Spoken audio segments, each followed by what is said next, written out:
Hey everybody, it's Akolita Hun, and this is a Lefty Knitter podcast.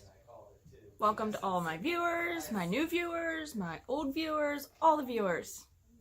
I'm not gonna have much to show again. We were camping, and I put up a small video about that, and I just didn't get anything done that weekend, really. I mean, I did get a little bit done. I shouldn't say I didn't get anything done. I worked on my leg warmers while we were camping. I did a cable wrong, and I was able to rip back 9 rows and correct that, so I'm pretty proud of myself. Just saying. Hi, I don't want you right here, right now. I want to play your video with you. How about you say hi, and you go back to painting? Please, go back to painting. I got your paint out for you. Thank you. Okay. I also showed you guys that I was going to be making this dress. The Klein dress by Callie Faye. I am not very good at sewing. I'm new to it, so I shouldn't say that. I get very frustrated, I guess, with anything that's new. And I know I probably got frustrated when I started knitting too, so I just need to get over that. I did, however, take a floating holiday because my work says you have to use it or lose it, and I'm using it. And so I took a floating holiday, and I took the whole day, and I cursed a lot, and I made a dress. It's too big. And I think I already know a lot of the problems that I made. So like a lot of the problems I already made were I traced my pattern because I didn't want to cut my pattern, and I traced it, and I'm sure I traced it fine, but when I cut my fabric, I believe I cut outside the margins a little more, and that caused it to probably be bigger than it should have been right off the bat. Then I screwed up and didn't have my pieces placed correctly on my fabric, and I didn't have enough fabric to cut my lining pieces, and luckily I have a little bit of stash fabric, but not much, mostly cotton though. But I had this fabric that worked, so I cut my lining pieces out of it. So let me show you. All right, so I mean, and the pattern said you could have fabric that had stretch in it, and this had, I didn't think much stretch because it was only like 5% of a stretchy whatever, but it stretches a lot. That is way more than like, well, it said no more than 50% stretch in it. That stretches a lot. It stretches a whole lot.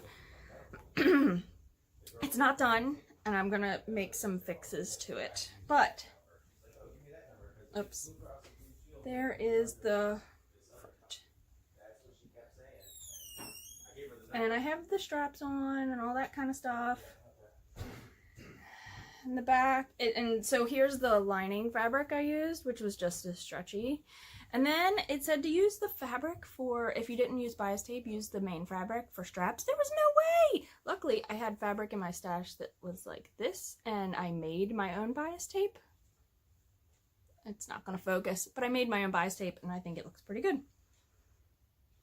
So there's already, right off the bat, a lot of problems. So the dress is too big, and I've already taken it to a friend who sews a lot of clothing for herself, and she told me what to ultimately do is I'm going to take apart the bodice from the dress, the skirt I should say, only in the seams in the side.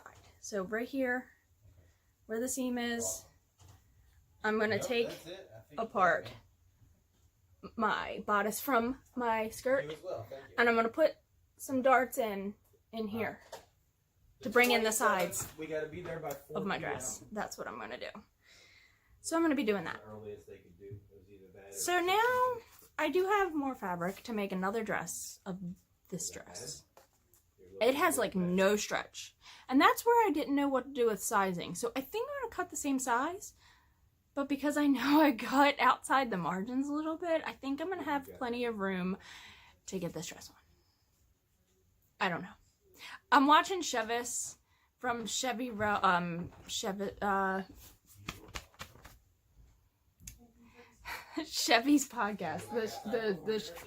Why can't I think of the name of the broadcast? You've probably seen her. Okay, and then Rebecca from the Mean Girls are back and forth having these Instagram stories about sewing, and it's pretty hilarious, and I just want to sew all the things now, too. I mean, I know I'm not going to. I mean, I might. I don't know. Yeah. So that's what I got done, and the only other thing, I mean, I've been working on all the things, the leg warmers and the gloves. I did purchase, though, and maybe I'm using it wrong. Oh, I got some stitch markers from Knit. Like, you know, because I need more of them. But I bought the little thread guide thing for my finger. But I realized when I use it, I don't know how to catch my floats while the thread is in the guides. I don't know how to do that. So I think I'll have to Google how that works. I can't even find it. I'm a hot mess. I'm just trying to get some video recorded because, again, this weekend we're busy. And yeah, it's Easter. We're not really religious around here. Found it. We're going to an amusement park for Easter. That's what we're doing. So here's my thread guide that I purchased. And I just got it from Knit Picks. And so when I have, just for showing its sake, when I have a thread here and a thread through here, normally it's held under the finger so I can loop it because I'm a thrower. How do I catch my floats? Because you can't really, unless I take this off and switch it, but then the color that's dominant, which is below, wouldn't be dominant anymore. I don't know how to catch my floats with a thread guide. So I'll do some Googling, unless somebody knows how to do that. It was cheap. It was only like $2, so I'm not really upset that it might not work for what I want. It would work really well if I didn't have to catch floats, but in this pattern, and because it's gloves, and sometimes when you wear rings on your fingers, you want your floats to be caught because you don't want to pull them when you put your fingerless gloves on. But in a sweater, maybe, where I'm not catching my floats, this is going to work really well, I believe. I think it's going to be great, so I'm not using two hands for like doing English and continental at the same time. I'll just be doing English where I'm throwing both colors. Yeah, there's that. All right, I don't know.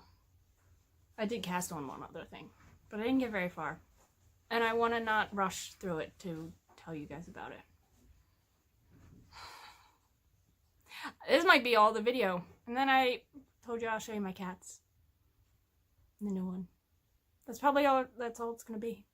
Alright, so if anybody has any good suggestions for, you know, anything sewing related, I'll take it. And any suggestions on the thread guide and catching floats using one, because I'm just not quite sure how that works. That's about it. Alright, see you guys. Bye. Hey everybody. So, while I have Vaughn down here nice and quiet from everybody else, I thought I would do my video. I apologize in advance, well, not in advance because it's middle of the video at this point, that my video wasn't really knitting related much this time. Sewing and cats, so sorry. So this is Vaughn. Hi, bud. I've had him since he was a kitten. And I got him and his sister from this local pet shop that they were dumped at. So an older gentleman had taken in a female kitty, and she had 3 kittens, and he decided to keep the mom and 1 kitten, but he couldn't afford to keep all 4. So he wanted to make sure that the 2, brother and sister, went to a home together. My mom shopped at that store, and my mom ended up getting them for me. And, ow, Bud, I know you like. So his name is Vaughn, but we call him Bud all the time, and he loves to play bite, not to hurt you, but to say, hey, get your attention. So they were born August 2005. So this year he will be 14. We lost his sister 2 years ago to cancer. Her name was Roxy. So I just wanted to show you my beautiful boy. He's my first fur baby. And I love him. And he's doing really well with the new kitty. He adapted really well with Mia. I really think he wants a snuggle partner.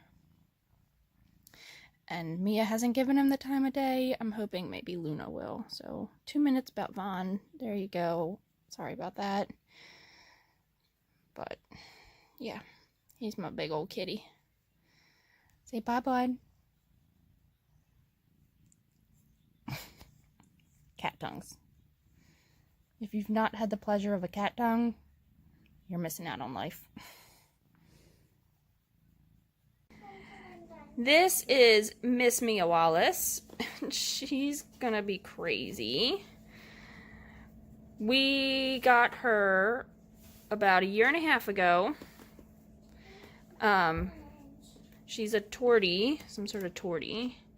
Can I see your face? Can I see your face? I need help for that one. They estimated her around 7 years old when we got her. You gotta be really careful because And she's also a street cat here in Baltimore, at least. Hi, baby.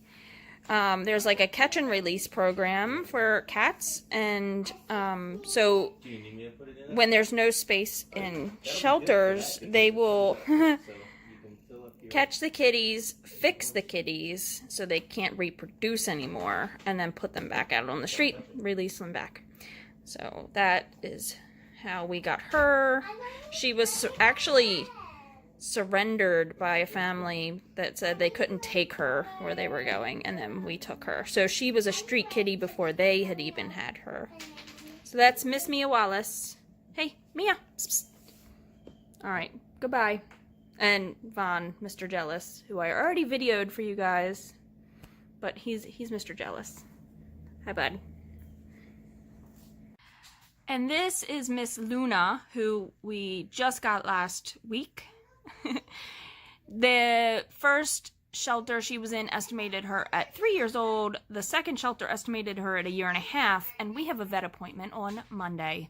So I'm hoping my vet will be able to give us a better estimate of her age. We still don't know the trauma that she had to lose her leg. She is a tripod kitty. She is missing her rear right leg. Hi, baby. She is also was in the catch and release program at some point in her life, and we don't know when that was, right? Hi. But she's our newest, and yeah, so you guys have now had like 4 minutes of cat videos, and please don't unsubscribe from me. This is just not the norm. Well, I mean, if you do, you do. It is what it is. So all right, well, I think this is where we might be ending it with kitty cats. So I hope you all have a nice Easter and a good week, and I will talk with you all soon. Say bye, Luna. No? Okay. Bye. Hey. No? Okay. Just clean yourself. That's cool.